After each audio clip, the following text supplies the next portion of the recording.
కర్నూలు జిల్లా ఆదోనిలో భారీ అగ్ని ప్రమాదం చోటు చేసుకుంది. ఎన్డీబీఎల్ పత్తి జిన్నింగ్ పరిశ్రమలో ఈ ఘటన చోటు చేసుకుంది. షార్ట్ సర్క్యూట్ కారణంగా ఒక్కసారిగా మంటలు చెలరేగడంతో ఫ్యాక్టరీలోని పత్తి విత్తనాలు, పత్తి బెల్లు మొత్తం అగ్నికి ఆహుతైపోయినట్లు బాధితులు తెలిపారు. ఘటనా స్థలానికి చేరుకున్న అగ్నిమాపక సిబ్బంది మంటలను అదుపు చేశారు. దాదాపు 10 కోట్ల రూపాయలకు పైగా నష్టం వాటిల్లిందని ఫ్యాక్టరీ యజమాని తెలిపారు. ఇప్పటికైనా ప్రభుత్వం స్పందించి ఇండస్ట్రియల్ ఏరియాలో ఫైర్ స్టేషన్స్ ఏర్పాటు చేయాలని కోరారు.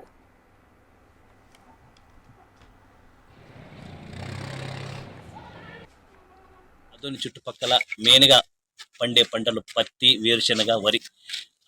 వేరుశెనగ, వరి వచ్చేసి పెద్ద వాటికి ఏదైతే అగ్ని ప్రమాదాలు తక్కువ కాబట్టి పెద్ద మనం ఏం భయపడవలసిన లేదు. మెయిన్ పత్తి, ఎందుకంటే తప్పదు, చాలా సెన్సిటివ్ ఐటమ్ అది. ఎందుకంటే ఎంత మనము ఒక వ్యాపారస్తులు అయితేనేమి, జిన్నింగ్ ప్రెస్ వాళ్ళు అయితేనేమి, వేరే వర్కర్స్ అయితేనేమి ఎంత జాగ్రత్తగా ఉన్నా అనుకోకుండా జరిగేటువంటి ప్రమాదాలు ఇవన్నీ. ఎందుకంటే చాలా మిషనరీ చాలా ఇదిగా ఉంటాయి కాబట్టి కంపల్సరీ మనం పత్తిని మిషనరీలను వేయాలి కాబట్టి, ఎందుకంటే ఆ ప్రెస్ అయ్యేటప్పుడైతేనేమి, జిన్నింగ్ అయ్యేటప్పుడేమి ప్రమాదాలు సంభవిస్తుంటాయి కాబట్టి ఇది నేను ప్రభుత్వానికి వినియోగించుకుంటే ఒకటే, ఎందుకంటే మన ఆదోనిలో మెయిన్ పత్తి పరిశ్రమలు ఎక్కువ ఉన్నాయి కాబట్టి 2 ఫైర్ ఇంజన్లు ఉన్నాయి. అవి మన మార్కెట్ యార్డ్లోనే ఉన్నాయి.